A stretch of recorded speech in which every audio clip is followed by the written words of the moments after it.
Eh bien bonjour, bienvenue sur ma petite chaîne, bienvenue chez Tonton. Aujourd'hui on va parler de revolver poudre noire et on va parler du Griswold & Gunnison.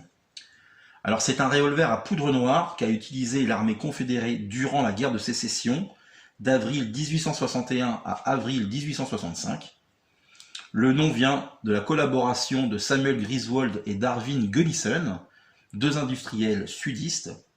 Ce sont des copies de Colt 1851, dont la carcasse était en laiton, car il manquait cruellement d'acier dans le sud, et les industriels sudistes ont dû faire preuve d'ingéniosité, et ils ont fait aussi avec les moyens du bord. Les Griswold & Gunnison sont de calibre 36 et ont des canons ronds, contrairement aux canons octogonaux que peuvent avoir les Colt Navy 1851, dont je te mets en photo.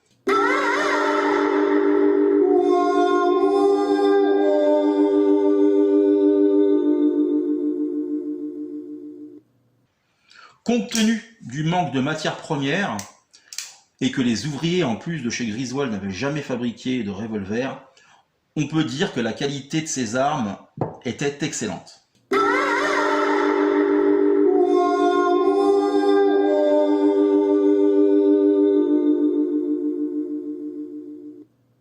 Pour ma part, je possède une réplique de chez Pieta, qu'on retrouve sous le nom de Colt Navy Confederate 1851. On l'a en calibre 36 ou en calibre 44. Le mien, c'est un calibre 44. Donc, je suis totalement faux historiquement.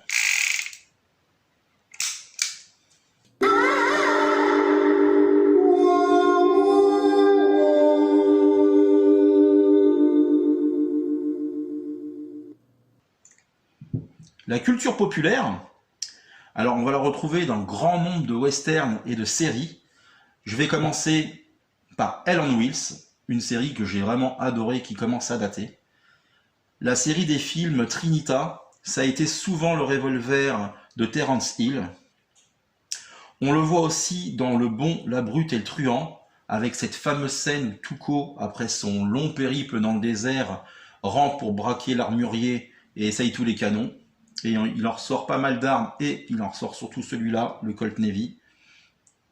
Et surtout, un western moi qui m'a marqué, que je regarde au moins une fois par an, c'est Mon nom est personne.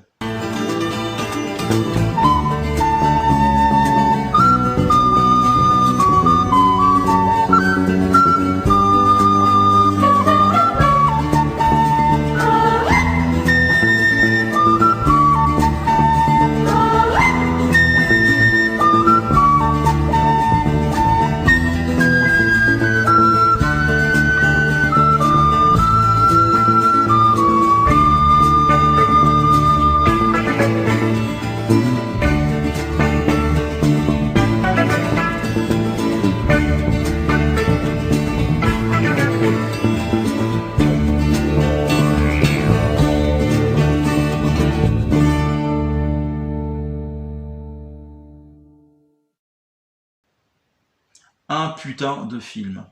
Avec Ennio Morricone à la baguette, c'est juste merveilleux.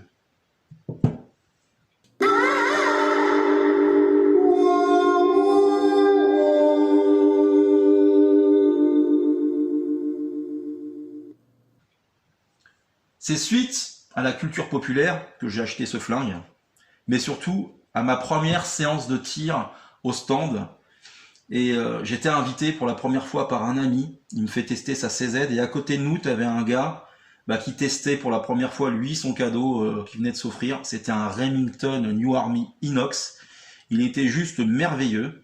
Et à l'époque, moi, je cherchais un cadeau pour mettre sous le sapin. Et après plusieurs, on va dire, grattages sur Internet de vidéos, d'articles, la poudre noire, c'est devenu une évidence. En plus catégorie D, hormis que maintenant, enfin, à moi à l'époque j'en avais besoin, il fallait une catégorie C pour obtenir la poudre, mais c'est vraiment pas la mer à boire. Au niveau de la culture populaire, il y a une chaîne aussi qui en parle très bien, qui est d'accord avec moi, c'est Eric Deville Armes. Très bonne chaîne YouTube, quelqu'un que je salue parce qu'il me suivait sur mon ancienne chaîne. Et si tu veux, il est d'accord avec moi sur la culture populaire. Il fait une très bonne série de vidéos sur la guerre de sécession. Il tombe pas dans les travers qu'on peut voir à droite et à gauche sur les lieux communs de ce conflit. C'est vraiment très très intéressant. En conclusion, qu'est-ce qu'on peut dire? Moi, je regrette pas mon achat. Vraiment, c'est un super flingue. Je prends toujours beaucoup de plaisir à l'utiliser. Je viendrai vous faire une vidéo de la journée d'un poudreux, hein, entre guillemets, du rechargement jusqu'au nettoyage. Et on va se quitter sur cette vidéo avec un petit clip que je vous ai concocté, avec un petit panel de tous les tirs que j'ai fait avec ce Griswold. À bientôt, prenez soin de vos proches, la famille, les copains, c'est le plus important. Et moi je vous dis à une prochaine vidéo. Salut les amis.